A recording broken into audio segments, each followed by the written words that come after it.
So you shared that you had a recent experience with some old friends that left you feeling a little anxious. Would you like to tell me more about that? Sure. Recently, I had two of my old childhood friends stop by for the house to visit me and my girls. During the visit, I started to feel anxious and sick to my stomach out of nowhere. I suddenly felt like I had to just leave the room. Okay. What were you thinking about just before the feelings of anxiety started and your stomach started to feel sick? I was thinking about how they got to finish school and go to college. They got to do all of these things like normal people do, Mhm. like go to prom, go out on dates with boys. They had children with someone they chose, someone they fell in love with. That's a huge piece of my life that's missing right now, and I can never make up for it, and it makes me feel like I'm never gonna be good enough. What were you feeling whenever you thought these things? Um, I felt like I could never be like them.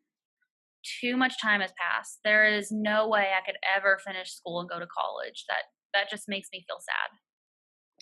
So, when you began to think that you weren't good enough and like you could not reach these milestones, you began to feel sad, which led you to feeling anxious and sick to your stomach. Do you think these thoughts you were having might have influenced your feelings? Yeah, I can see that. I have been having a really good day before they came over. They didn't do anything wrong. They were just telling me about what's been going on in their lives and asking me questions about how I'm doing. They've had an entire lifetime of experiences that I've missed out on, and sometimes that sadness can be overwhelming.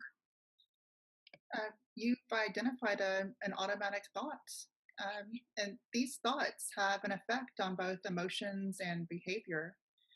I can show you a visual of this. So just by drawing a triangle, I can show you up here. These are thoughts, and down here, these are your emotions or the feelings that you have, and then these are the behaviors, and each one influences one another. So here at the top is the thought, um, I'm so far behind my peers and I'm not good enough.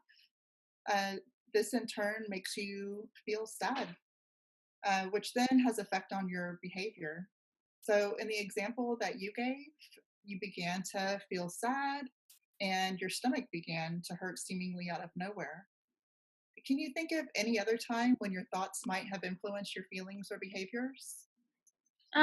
Yeah, actually, now that you've mentioned it, as much as I love my mom, we haven't been getting along very well.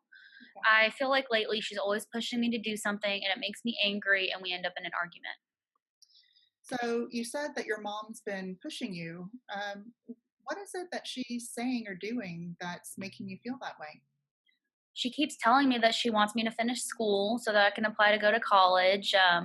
You know, she's not being mean about it, and I know that.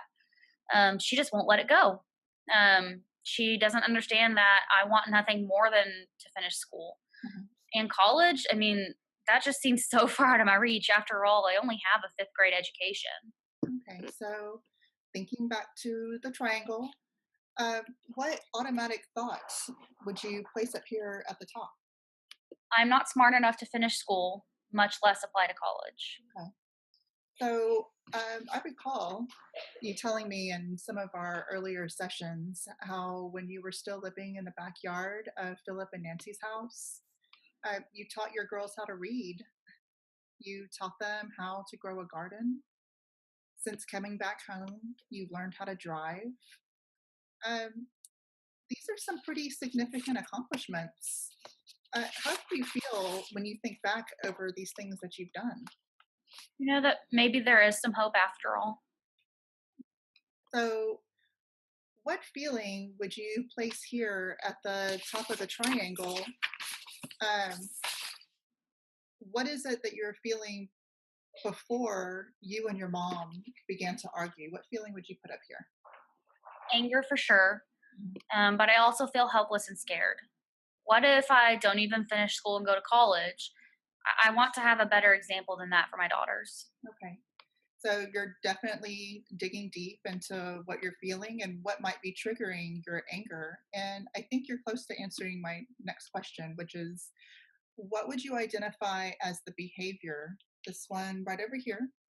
What would you identify as the behavior that's been influenced by these thoughts, the automatic thoughts? I start yelling at my mom, and we get into an argument that leads us to not talk for the rest of the day. Yeah. So tell me, what do you think, or what would you predict um, the outcome would be if you were to think about your positive accomplishments when you're having discussions about your future with your mom? Um, I don't really know. I've never tried to think too deeply about my future in a positive way. Well, if it was one of your girls, if one of them were in the situation that you're in, what advice do you think that you would give her? I would tell her that she is not alone, that I will help her and be there with her every single step of the way, that she is smart enough and brave enough, that she would, that, that she should not hold her head up, that she should hold her head up high and work for the future and what she wants and what she deserves. Okay. So going back to the triangle, and I jotted down your accomplishments that you've done. Going back to the triangle, if you could stop yourself when you're mid thought and I'm not smart enough and say, hey, that's not really accurate. I did all of these things. I taught the girls how to read and to grow a garden. I learned to drive. So if you could stop yourself in the middle of that negative thought, what positive thought would you replace right up here? What would you replace that negative thought with? What would you say to your girls if they were you? That I have done things in the worst time of my life to improve things for myself and for them, that I am capable of doing good things. Good. So, what about feelings? The emotions or feelings. What new feelings can you associate with these new positive thoughts that you're capable of doing good things? I would say that I feel proud of myself. So, I would like to work through an exercise with you called a subjective units of distress, or SUDS for short. This is an exercise that will help us to draw a visual of items that cause you no anxiety or distress. And so listed at the bottom would be something that causes you no distress at all. And if you can see that, down here at the bottom is 0, and then you work up your way all the way up to 100%. So between 0 and 100%, things that cause you some anxiety, things that cause you a moderate amount of anxiety. So when you think about some of the goals and accomplishments that you would like to achieve, what would you rank as a 0, meaning the thought of going out and accomplishing this goal causes you no distress at all? Going for a walk with the girls and my mom sounds like a goal I could achieve with no stress or anxiety. Okay. So, what about the 25 mark? What activity or accomplishment could you complete that may cause you just some anxiety? Maybe talking with my mom and the girls about what I would like to do with my future. Okay. Um, Talking about school and maybe a college major. Okay. Excellent.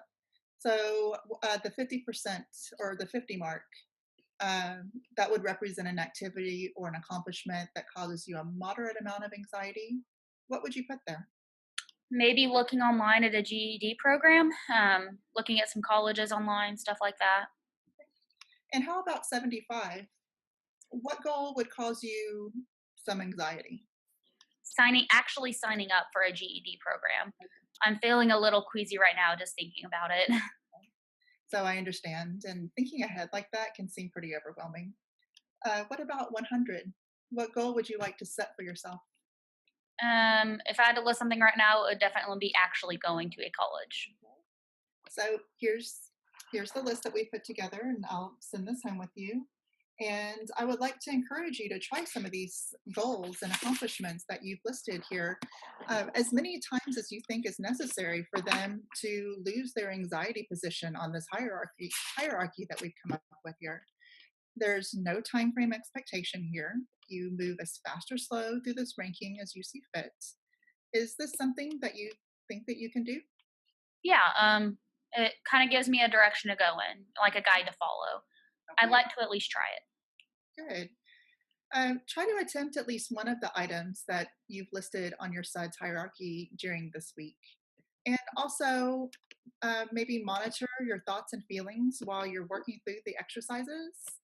I'm also sending you home with a worksheet that's called Cognitive Behavioral Thought Record. On it, you'll be able to document where you were at the time of the thought, the related emotion or feeling, the negative automatic thought, and any evidence that supports that, as well as maybe an alternative thought or feeling, much like we did here today. Is this something that you think would be helpful? Yeah, I'd like to give it a shot.